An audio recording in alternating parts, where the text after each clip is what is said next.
Assalamualaikum warahmatullahi wabarakatuh. Salam semangat anak solih dan solihah.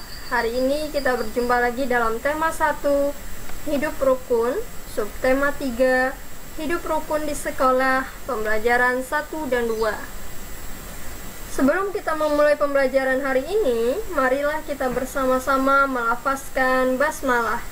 Bismillahirrahmanirrahim.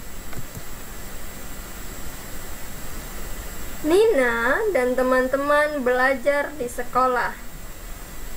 Selain waktu belajar, ada juga waktu istirahat. Waktu istirahat dapat digunakan untuk berbagai hal. Ada yang bermain, berbincang, atau saling bercanda dengan teman. Nina dan Sari beristirahat di bawah pohon rindang. Mereka menikmati bekal makanan dari rumah bersama-sama. Apa yang kamu lakukan pada waktu istirahat di sekolah? Apakah kamu bermain dengan temanmu? Bagaimana sikapmu ketika bermain dengan temanmu? Nah, anak solih dan solihah, yuk kita belajar lebih lanjut. Simak teks bacaan di bawah ini dengan seksama. Dalam teks ini ada percakapan antara ibu dan Nina. Nin, ini bekal makanmu, jangan lupa dibawa. Nanti berbagilah dengan temanmu jika ada yang tidak membawa. Baik, Bu. Mengapa kita harus berbagi dengan orang lain, Bu? Berbagi dengan sesama itu baik, Nin. Itu berarti kita peduli dan rukun dengan sesama kita. Nah, solih dan solihah, dari percakapan ini bisa kita simak bahwa ibu membekali Nina makanan untuk dimakan waktu istirahat. Nah, kemudian juga ibu berpesan untuk berbagi ke teman yang lain jika ada teman yang tidak membawa makanan. Nah, di sini Nina menjawab, baik, Bu. Kenapa kita harus berbagi terhadap yang lain? Nah, itu berarti bentuk kepedulian kita ya terhadap teman kita ya. Jadi kalau ada makanan ya, kita bisa berbagi, kemudian kita makan bersama-sama. Anak solih dan solihah, kali ini juga kita akan belajar tentang kalimat perintah. Dalam teks percakapan tadi terdapat kalimat perintah. Nah, perintahnya apa? Oke, sebelum kita mengetahui kalimat perintah itu, nah, kita harus mengetahui terlebih dahulu kalimat perintah itu seperti apa. Kalimat perintah itu biasanya diakhiri dengan tanda seru ya, anak solih dan solihah. Kemudian yang kedua, kalimat perintah itu harus diucapkan dengan sopan. Contohnya di sini ada Pak Guru ya, memerintahkan anak-anak untuk tertib di dalam kelas ya. Masuklah ke dalam kelas dengan tertib. Nah, itu adalah perintah Pak Guru kepada anak-anak murid ya untuk tertib di dalam kelas. Oke. Sekarang kita akan melengkapi contoh kalimat perintah ya. Kalimat contoh kata yang tepat untuk melengkapi kalimat perintah berikut adalah yang pertama, masuklah ya. Jadi karena perintahnya ini ke kelas setelah bel berbunyi. Jadi masuklah ke kelas setelah bel berbunyi. Oke, perintahnya adalah untuk masuk ke kelas setelah terdengar bunyi bel. Yang kedua, jagalah kebersihan kelas ya, perintahnya adalah kita hendaknya menjaga kebersihan kelas ya, agar kelasnya tetap nyaman ya, anak solih dan solihah. Kemudian yang ketiga, tutuplah pintu setelah masuk ke dalam ruangan. Nah, ini perintahnya untuk kita menutup pintu setelah kita masuk ke dalam ruangan. Oke, selanjutnya Letakkan sepatumu di rak agar terlihat rapi. Nah, dan yang terakhir, yang kelima adalah rapikan tempat tidurmu setelah bangun tidur. Nah, ini adalah perintah ya, kalimat perintah ya. Kita bisa lihat ini kalimat perintah dari mana? Nah, kita lihat pada akhir kalimat ini ya, ada tanda seru ya. Kemudian diikuti dengan kata-kata yang sopan. Rapikan tempat tidurmu setelah bangun tidur. Itu kata-katanya adalah kata-kata yang sopan ya, anak solih dan solihah. Oke.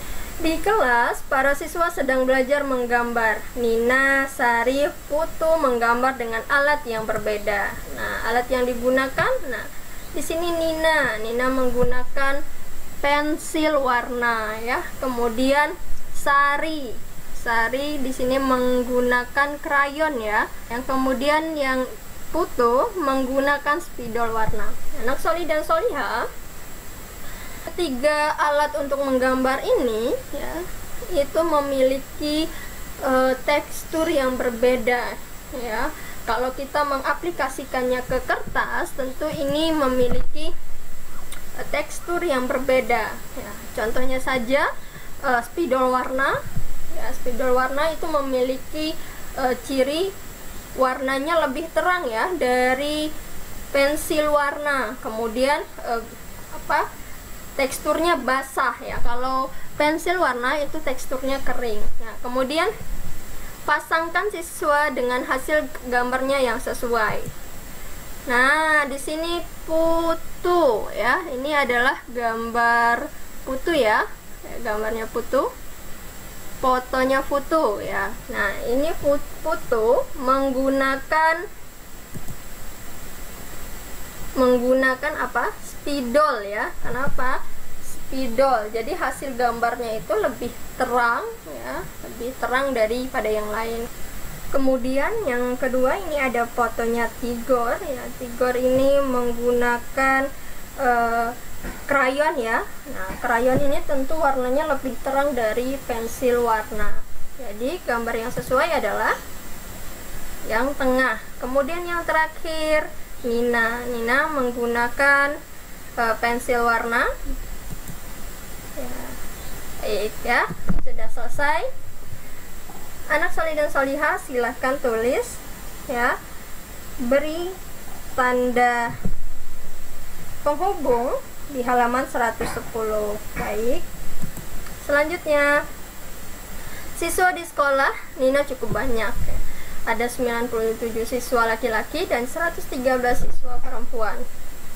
Jumlah siswa di sekolah Nina seluruhnya adalah, nah, di sini kita diminta untuk menghitung ya, jumlah siswa di sekolah Nina.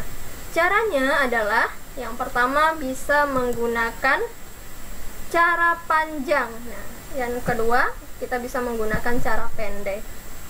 Yang pertama cara panjang ya, anak solih dan solihah, kita tambahkan 97 siswa laki-laki dan 113 siswa perempuan. Kemudian 97 ini siswa laki-laki ya, kita pecah berdasarkan nilai tempat pada bilangan ya. Kemudian 113 juga siswa perempuan, kita pecah sesuai nilai bilangan, nilai tempat pada bilangan ya. Setelah kita pecah, kemudian kita tambahkan satuan dengan satuan, puluhan dengan puluhan, ratusan dengan ratusan. Setelah kita tambahkan 7 tambah 3, 10, 90 ditambah 10 hasilnya 100, kemudian 0 ya, 0 ditambah 100 hasilnya 100. Di bawahnya kita tambahkan lagi 100 ditambah 100 hasilnya 200. Kemudian 10 kita tambahkan. Jadi 200 ditambah 10 hasilnya adalah 210. Selanjutnya dengan cara pendek, 97 ditambah 113. Jumlahkan satuannya ya. Jadi jumlahkan satuan dengan satuan, puluhan dengan puluhan, ratusan dengan ratusan ya. Jadi jumlahkanlah satuannya 7 ditambah 3 ya, hasilnya adalah 10. Kita tulis 0, kemudian simpan 1 pada puluhan ya, di atas 9. Biasanya kita tulis angka 1 di atas 9. Kemudian jumlahkan puluhan ya, puluhan dengan puluhan, yaitu 9 ditambah 1. Kemudian jangan lupa tadi yang disimpan 1 ya. Jadi 9 ditambah 1 ditambah 1 hasilnya adalah 11. Tulis 1 puluhan, simpan satunya lagi di atas ratusan ya, di atas 1. Oke. Kemudian jumlahkan ratusannya ya. Jadi 1 ditambah 1 yang disimpan tadi. Jadi 1 ditambah 1 hasilnya adalah 2. 97 ditambah 113 adalah 210. Karena Sholih dan Sholihah bisa menggunakan cara panjang atau cara pendek dalam menghitung jumlah ya. Baik, selanjutnya amatilah gambar di samping. Pembelajaran hari ini sudah selesai. Apa yang dilakukan Nina dan teman-teman sepulang sekolah? Nah, di sini kita lihat ya, gambar Nina dan teman-temannya adalah berdoa ya. Nah, Sholih dan Sholihah, berdoa ini merupakan salah satu pengamalan dari sila pertama Pancasila, yaitu ketuhanan yang Maha Esa. Nah, selanjutnya kita akan bahas pengamalan sila pertama dan sila kedua dalam Pancasila ya.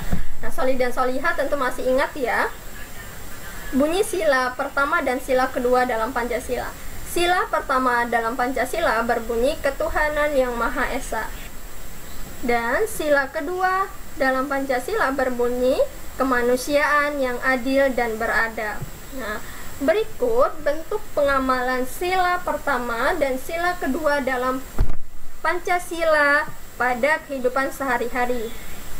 Sila pertama, contoh pengamalannya adalah berdoa, bersedekah, sholat, membaca Al-Quran, menghormati teman yang berbeda agama ya, Sholih dan Sholihah. Kemudian untuk sila kedua, menjenguk teman yang sakit, berbagi makanan dengan teman, menolong teman yang terjatuh, merawat binatang peliharaan dengan baik, kemudian menolong korban bencana ya. Nah, Sholih dan Sholihah, ini merupakan bentuk pengamalan sila pertama dan kedua dalam Pancasila. Sikap Nina di sekolah sesuai dengan pengamalan sila pertama dan kedua Pancasila. Sikap manakah yang dimaksud? Ya, sila pertama dan kedua dalam Pancasila ya. Kita lihat ya. Anak Sholih dan Sholihah, berikan tanda silang X pada gambar yang sesuai dengan pengamalan sila pertama atau sila kedua Pancasila di sekolah ya. Tuliskan sila yang sesuai di bawah gambar. Nah, Sholih dan Sholihah, silakan lihat halaman 118, kemudian berilah tanda X pada pengamalan sila pertama atau kedua dalam Pancasila ya. Terima kasih banyak. Sebelum Bu Indah tutup kegiatan kita pada hari ini, Bu Indah punya pantun untuk kalian. Beli lemon di Pak Petrus, makannya bareng sama Mbak Yum. Manfaatkan waktu, belajar terus, dan buat orang tuamu tersenyum. Terima kasih. Wassalamualaikum warahmatullahi wabarakatuh.